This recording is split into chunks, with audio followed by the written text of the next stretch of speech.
Hello everyone. Today we will start with Unit 1, Diversity in the Living World. Biology is the science of life form and living processes. The living world comprises an amazing diversity of living organisms. Early man could easily perceive the difference between Early man defined some of the inanimate matter, wind, sea, fire, etc., and some among the animals and plants. A common feature of all such forms of inanimate and animate matter was the sense of awe or fear that they evoked. The description of living organism, including human being, began much later in human history. Societies which indulged in anthropocentric view of biology could register limited progresses in biological knowledge. Systematic and monumental description of life form brought in, out of necessity, detailed system of identification, nomenclature, and classification. The biggest spin-off of all studies was the recognition of the sharing of similarities among the living organism both horizontally and vertically, that all living organisms are related to each other and also to all organisms that have ever lived on this earth, was a revelation which humbled man and led to cultural movements for conservation of biodiversity. In the following chapters of this unit, which will be Chapter 1, the living world, Chapter 2, the biological classification, Chapter 3, the plant kingdom, and Chapter 4, the animal kingdom, we will get the description including classification of animals, plants from a taxonomist perspective.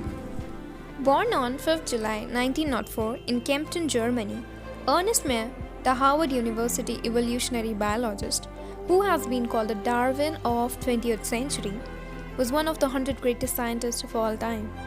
Mayr joined Harvard's Faculty of Arts and Sciences in 1953 and retired in 1975, assuming the title Alexander Agassiz Professor of Zoology Emeritus.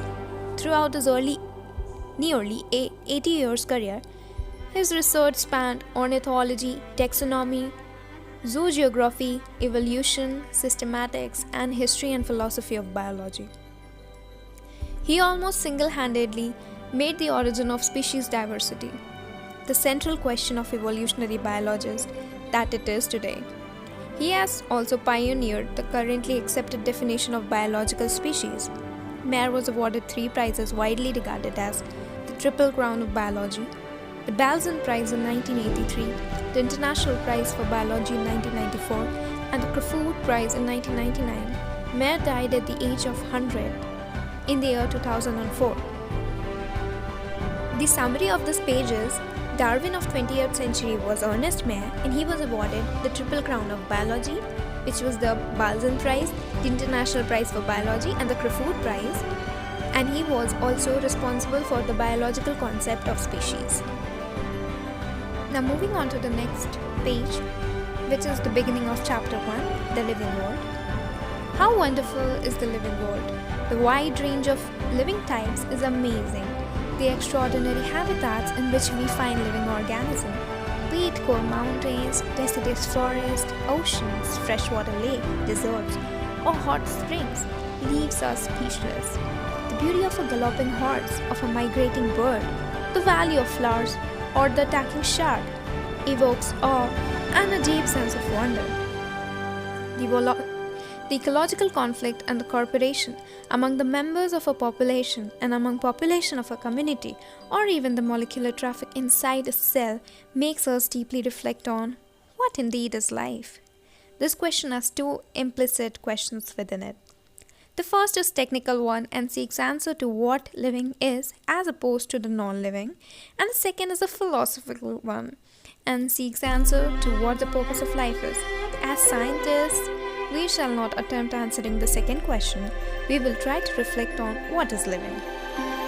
What is living? When we try to define living, we conventionally look for distinctive characteristics exhibited by living organisms. Growth, reproduction, ability to sense environment and mount a suitable response comes to our mind immediately as unique feature of living organisms.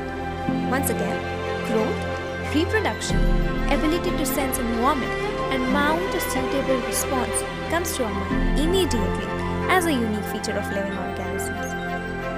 One can add a few more features like metabolism, ability to self-replicate, self-organize, interact, and emergence to this list. Let us try to understand each of these. All the living organisms grow. Increase in mass and increase in number of individuals are the twin characteristic of a multicellular organism. So, the important points from this page is growth, reproduction, and ability to sense environment and mount a suitable response comes to our mind immediately as a unique feature of a living organism. This is important. Secondly, all living organisms grow. Increase in mass and increase in number of individuals are the twin characteristic of growth. Once again, increase in mass and increase in number of individuals are the twin characteristic of growth. So now we'll go to the next page. A multicellular organism grow by cell division. In plants, this growth by cell division occur continuously throughout their lifespan. In animals, this growth is seen only up to a certain age. However, cell division occurs in certain tissue to replace lost cell. Unicellular organisms grow by cell division. One cell easily observe this in vitro culture by simply counting the number of cells under the microscope.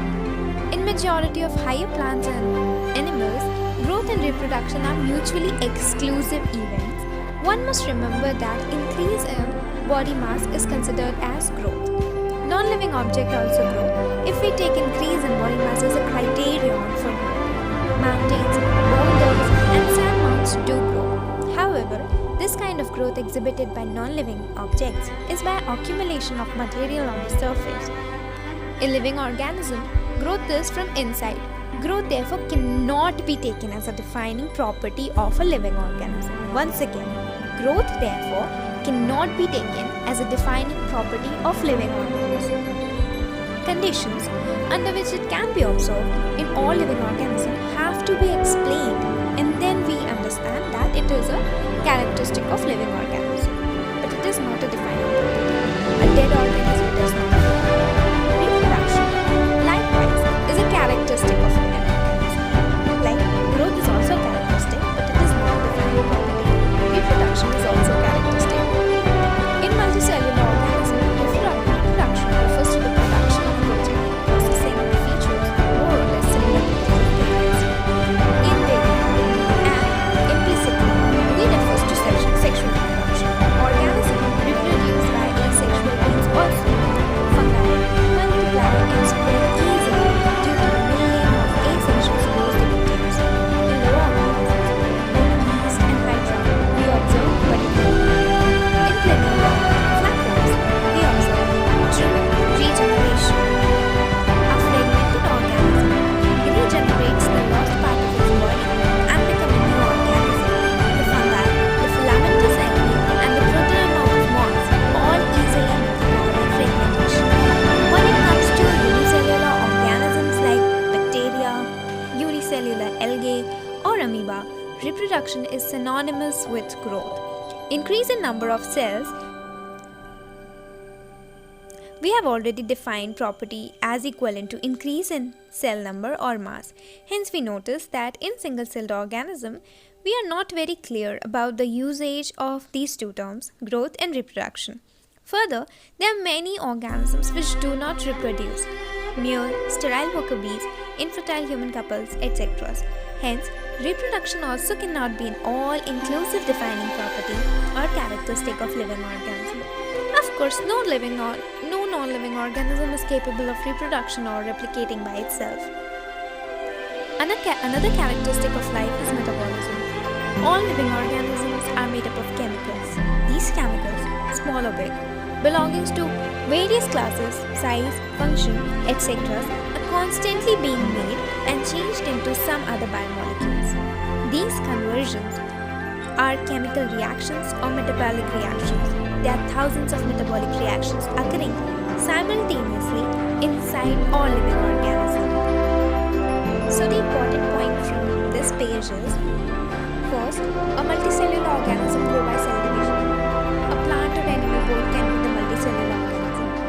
Plant division Division occurs throughout the life, and in animal division occurs sometimes.